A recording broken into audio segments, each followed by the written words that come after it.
shirin kamfanin El Hassan Films Production. Da manoma da makiyaya duk uwanmu da uwanmu. Wai da kado da fulani wai duk ɗaya ne fa.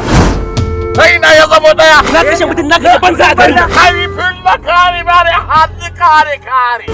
Kai wannan kai ya ce makar ya share kare. Hakika uwa ɗaya uba ɗaya.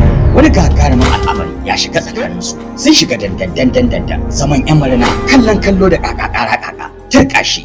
Sunan fim ɗin ina mafitar mu. Duk da ba ta gani a garin nan wallahi mun kashe ta layin nan. Allah sai mun kai ta. Za mu mato ta kai. Kotun boni lalacewa ta same ta banda abin liba ina ita ina kaɗo menene kaɗo. Na ruwan mu da kaɗo ka ɗan banza. Allah sai ya kashe ka. Sandarin sa in bige ka. To shikenan mu zuba shege ka fasa. Ya na fi sun dangare bakin nan Allah kuwa. Shege dan iska kai da uban naka. Ina mafitar mu. Wuta zazzafa ce ta kama su. Mace da namiji. Magana isin turka. Tashin tashina da ɗauki ba da ɗan zakata. Mararin zuciya ɗanɗanon zumar kasancewa tare. Akwai sarƙiya da sarƙa. Alkur'an ba zan yarda ba alkur'an.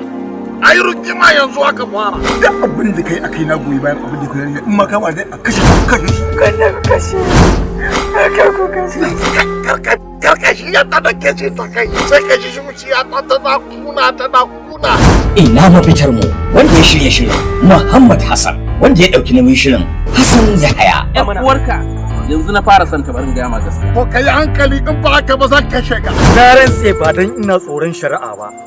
Duk wani mai kiwo sai na karar da shi a doron ƙasar. Duk ranar da ka ƙara tare ƴar uwata wajen kiwo. Wallahi sai na maka yankan rago. Naman ka ya halatta a gare ni. Wallahi tallahi ina son ƴar makiyaya. A matsayina na dan malomi. Idan ta masu ne ko bai farayyar wallahi mu ɗauki ma.